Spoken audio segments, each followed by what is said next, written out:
So we're going to talk about a really powerful film today called My Penguin Friend. Now, what's amazing is that it's inspired by a true story. It's all about a man, a very unlikely animal companion, and how we sometimes find our way back from grief in the quietest, most unexpected ways. Right away, this story treats grief a little differently. This isn't about big, loud, dramatic moments of sadness. No, this is about that heavy, crushing weight of absence, that deep silence that just kind of takes over your whole life. I think it's a feeling a lot of us can understand. And that brings us to João. He's our main character, an older fisherman who spent his entire life by the sea. But he's just lost someone incredibly important to him, and it's like the life force has just drained right out of him, leaving him completely hollowed out. His life has become nothing more than a series of motions. I mean, sure, he still gets up early, he still mends his fishing nets, but it's all just habit now. There's no hope behind it, no real purpose. He barely speaks. He just wants to be left alone. And this is the key, isn't it? The man is alive, he's breathing, but he is not living.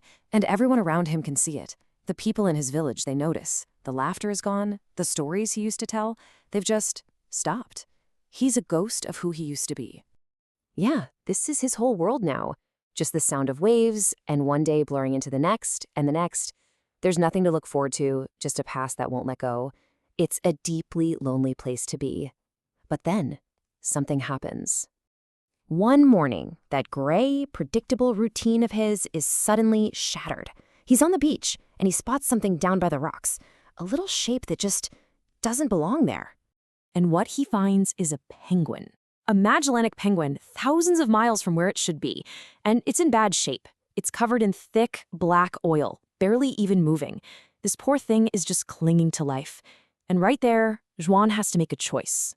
And this is the question at the heart of it all, right?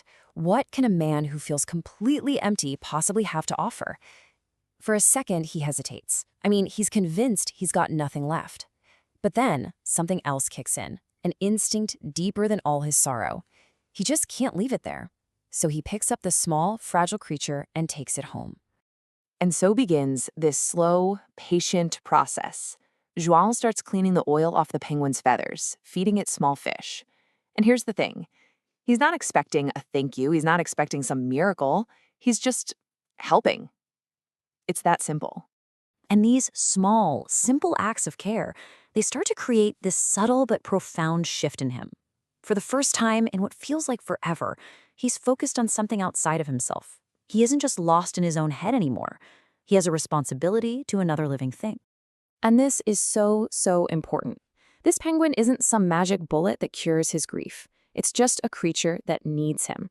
And that simple, tangible need, it becomes an anchor. It grounds him in the present and starts to pull him, slowly but surely, back to the world. The most beautiful part is that their entire bond is built in silence. For a man who's stopped talking to the world, this is perfect. It's a relationship based on just being there for each other, not on empty words or platitudes. So eventually, the penguin gets strong and healthy, and João does what he feels he has to do.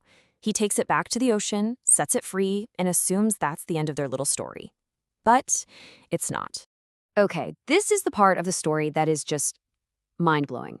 Months go by, and the penguin comes back. It finds him, and it keeps doing it year after year. This little bird migrates thousands of kilometers, and every single year it chooses to return to the man who saved it. It's just an incredible display of loyalty. Now let's be really clear here.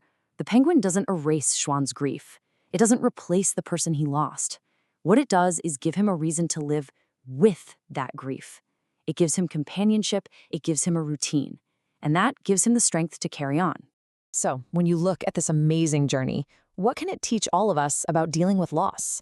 Well, João's story really boils down to 3 powerful lessons about how healing actually works.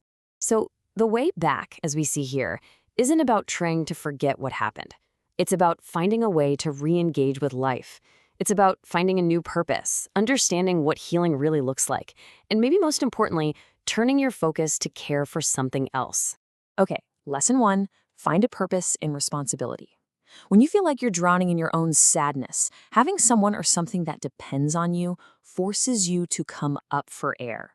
It gives you a reason to get out of bed in the morning. For João, that reason was as simple as a penguin that needed to eat. Lesson 2 is about acceptance. Healing doesn't mean the pain just vanishes. You don't just get over it. You learn how to carry it. The penguin coming back every year didn't magically fill the hole in João's heart, but it built a bridge that let him walk alongside it, day after day. And this brings us to the third and maybe the most important lesson of all: protect something fragile. There is an incredible power that comes from caring for another being that feels even more vulnerable than you do. As João was nursing this weak, helpless penguin, he was, without even knowing it, starting to nurse his own spirit back to health. And this, right here, is the soul of the entire story. Healing doesn't always come from being taken care of. Sometimes it comes from the act of taking care of something else. It's a powerful reminder that the best way to find your own strength is often by giving it away. And it makes you wonder, doesn't it?